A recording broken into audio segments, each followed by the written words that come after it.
Not just a son, not just a daughter, my parenting mirror પુસ્તકનું લોકાર્પણ કાર્યક્રમ યોજાયો હતો. બોટાદમાં ચાલતી કડદા પ્રથા વિરુદ્ધ આંદોલન કરનાર આમ આદમી પાર્ટીના કિસાન સેલ પ્રદેશ પ્રમુખ અને ખેડૂત નેતા રાજુ કરપડા અને ફ્રન્ટલ સંગઠન પ્રદેશ પ્રમુખ પ્રવીણ રામની પોલીસ દ્વારા ધરપકડ કરવામાં આવી છે. તેના વિરોધમાં આમ આદમી પાર્ટીએ રાજ્યપાલને વિરોધપત્ર આપવાનું નક્કી કર્યું છે.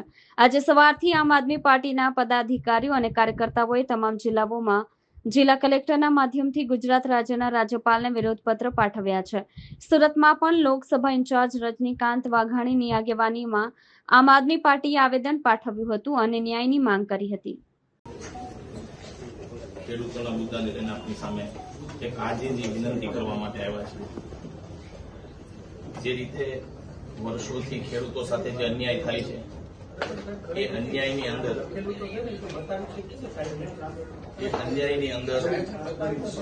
આમ આદમી પાર્ટીએ ખેડૂતોની માંગ સરકારને રજૂ કરવા માટે થઈને એક શાંતિપૂર્ણ રીતે બોટાદની અંદર એક ખેડૂતોના 5,000 કરતા વધારે ખેડૂતોની આગેવાનીમાં એપીએમસી માર્કેટમાં ભેગા થયા.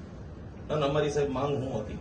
વર્ષોથી જે ખેડૂતો ખેતરમાં અનાજ પકવે છે એ પાકેલું અનાજ જયારે એપીએમસીમાં વેચવા જાય ત્યારે અનાજની હરાજી થઈ ગયા પછી કોઈ વેપારીને એવું કહે છે કે તમારું જે અનાજ છે એમાં ત્યાં 20% અનાજ સારું છે, જેનો તમને જે અમે ભાવ કીધો એ આપીશું, બાકીનું અનાજ લેવા લાયક નથી, અને તેમ છતાંય તમારે વેચવું હોય તો તમને જે ભાવ કીધો એ ભાવમાં નહીં 200-300 રૂપિયા મણે ઓછા આપી અને છેતરે છે.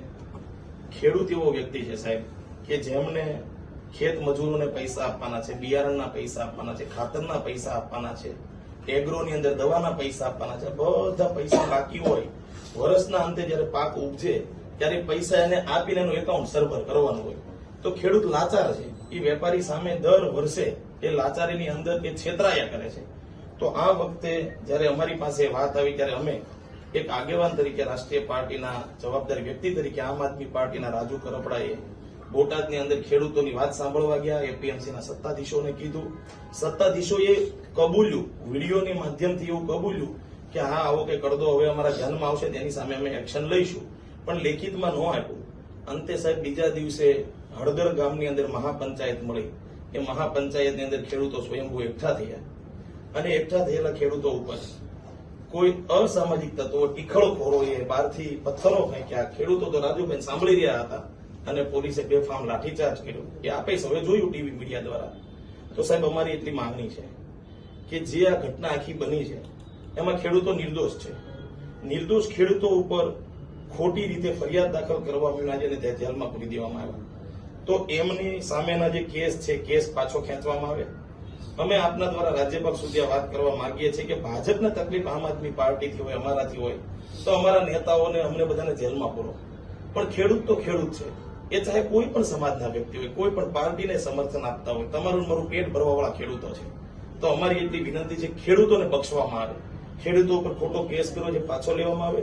બીજું સાહેબ, જે તે સમયે કૃષિ મંત્રી એવું સ્ટેટમેન્ટ આપ્યું હતું કે આ જે હળદર ગામની ઘટના બની એમાં જે એફઆઈઆર થઈ છે એની અંદર કોઈ પણ વ્યક્તિ હળદર ગામના છે જ નહીં, એમની ઉપર એફઆઈઆર જ નથી, અને જેમને ધરપકડ કરવાના બધા 12 ગામના છે, આવું કૃષિ મંત્રીએ કીધું.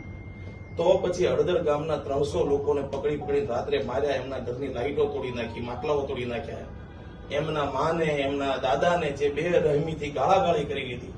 તો સાહેબ જેમણે આ કર્યું છે એ પોલીસ કર્મીઓ સામે એક્શન લેવામાં આવે. અમે જિલ્લાના વડા તરીકે આપની સામે વિનંતી કરીએ છીએ.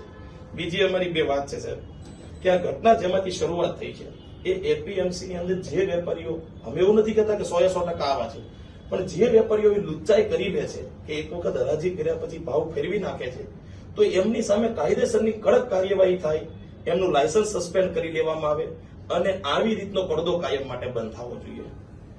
ચોથી અમારી વાત છે કે જ્યારે કોઈ ખેડૂત એ માલ જયારે એપીએમસીમાં વેચી દે છે ત્યારે એપીએમસી નો એ વેપારીને એવું કહે છે કે મારું ગોડાઉન બીજી જગ્યાએ છે, ત્યાં તમે માલ વેચવા ડિલિવરી કરવા જાઓ, અથવા તો જીનિંગમાં તમે ડિલિવરી કરવા જાઓ. તો સાહેબ નિયમ પ્રમાણે એવું છે કોઈ ખેડૂતે એપીએમસી સુધી માલ મોકલી દેવાનો છે.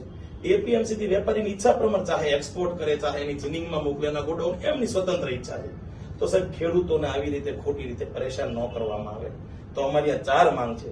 અમે વિનંતી કરીએ છીએ કે આમની ઉપર પૂરતું એક્શન લેવામાં આવે અને અમને અમારા કાગળ ઉપર શું કાર્યવાહી થઈ એની લેખિત જાણકારી કરવામાં આવે, કારણ કે અમે કોઈ ભાજપીય વ્યક્તિઓને કહેવા જઈએ સરકારમાં બેઠેલા એ સાંભળવા તૈયાર નથી.